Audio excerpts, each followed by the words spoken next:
Welcome back to my Dark Souls walkthrough. First things first, we're going to head up to Andre and give him the very large ember so I can upgrade my weapons.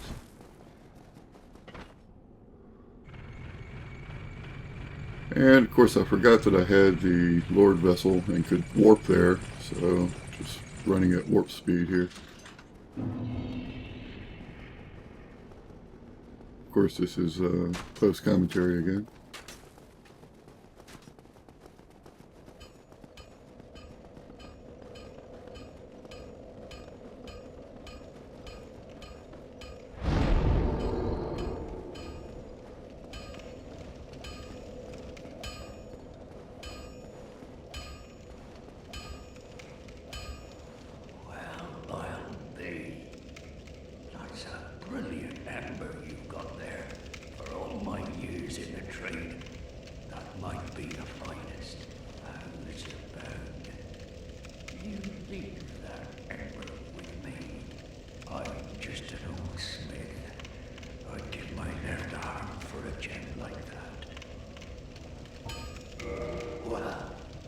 Thank you, Michael, for that. Now, just leave the rest to me. Andre Amastora gets the job done, you shall see.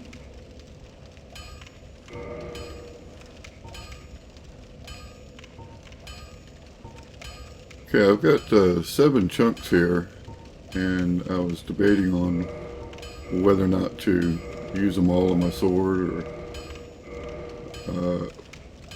but I decided to go ahead and upgrade each of the items that I could, or modify, so that I can continue upgrading them as a bonfire as I farm more chunks.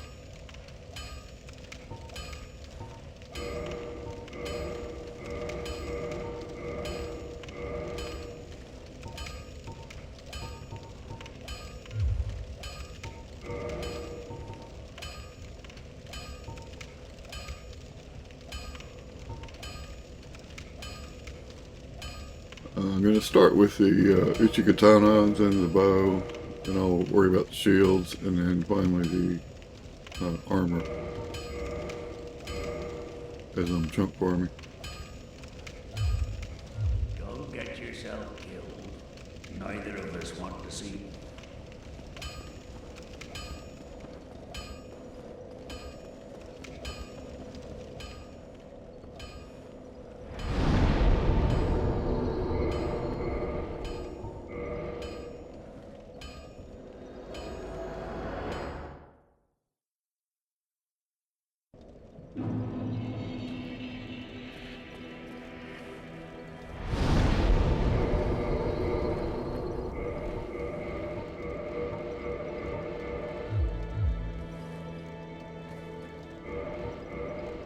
Check the damage, 472, 378. So Quailer's Fairy Sword does 100 more damage than the Uchi-Katana at plus 13. Keep that in mind here. There's the composite bow. I think I was calling it compound bow earlier.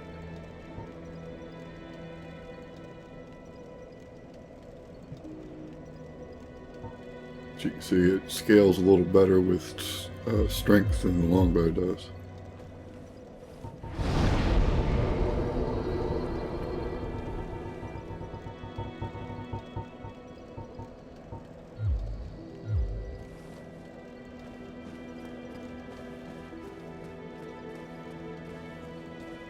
So I'm just going to show a farming run here.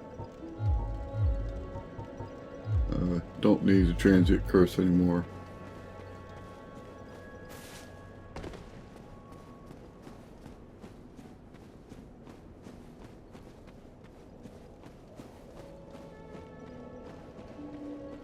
You'll see when I get to the bottom, I decided to go ahead and try out the Uchi-Katana anyway, so I'll swap weapons.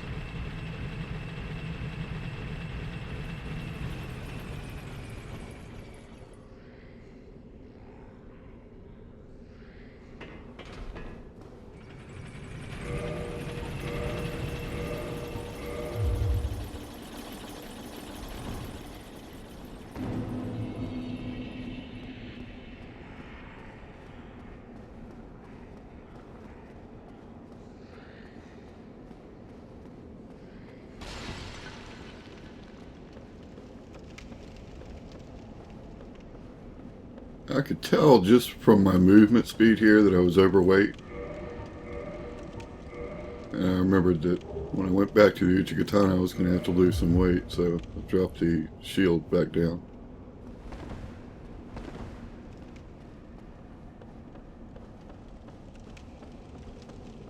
That's better. So basically, if you start running here, take a little wide berth around him, and then either walk or flip off this ledge. That guy in the jar there has got 2 more transit curses. You'll be right down here. If you remember from the previous video, the Fury Sword was doing 509, I think, backstab damage.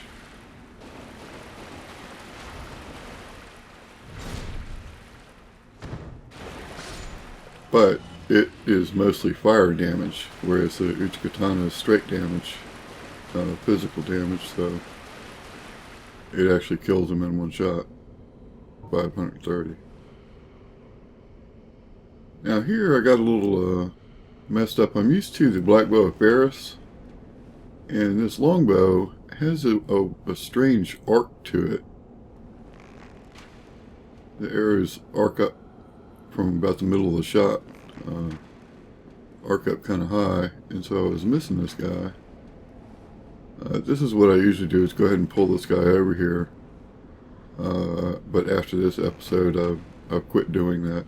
Now I just do them all with a sword.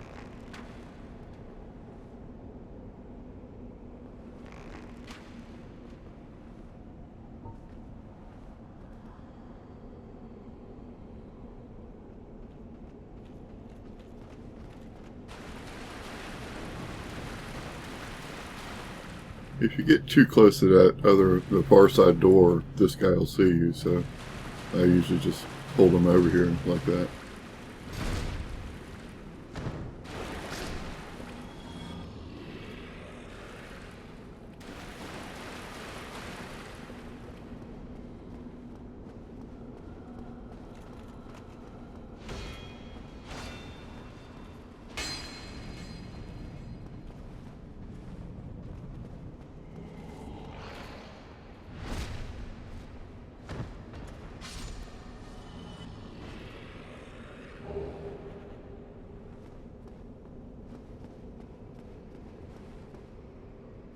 If you run over here to pull this guy out, the other guy that was through the doorway will come after you.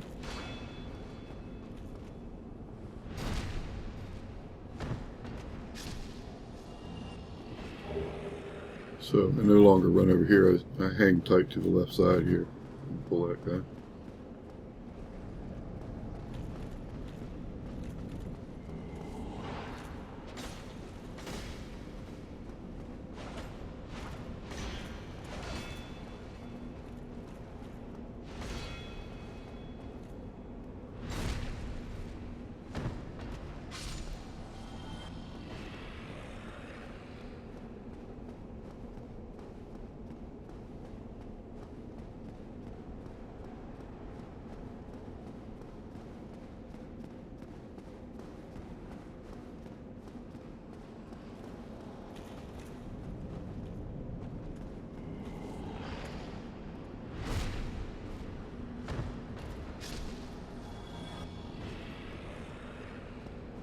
Sorry, I noticed that my heater just turned on, and this new microphone may be picking up the background noise from that.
You don't have to run very far into the room to pull this guy out. And then if you look on the right, there's a pillar. Run up to about where that pillar is to pull the other guy out. Right there. You do have to be careful of a ghost if you linger around in there too long.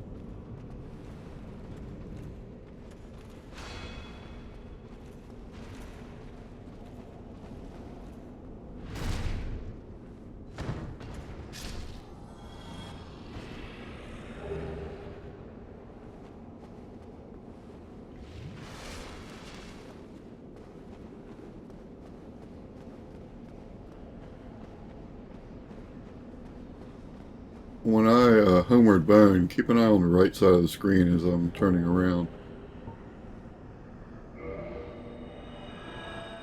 There's a ghost there coming after me.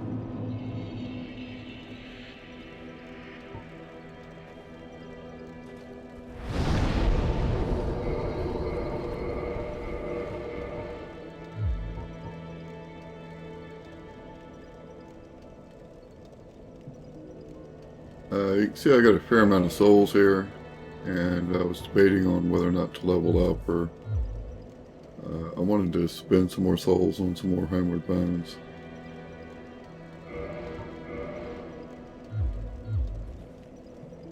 So I'm going to run up and talk to the female undead merchant.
And I use one of these at the end of each farming run, so I think I buy 40 total.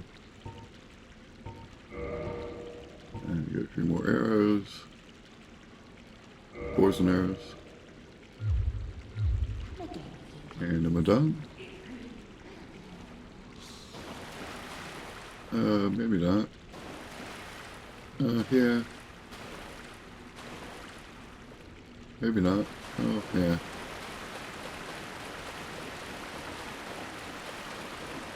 Well, maybe not. I just burn a couple more soul items to get some more regular arrows.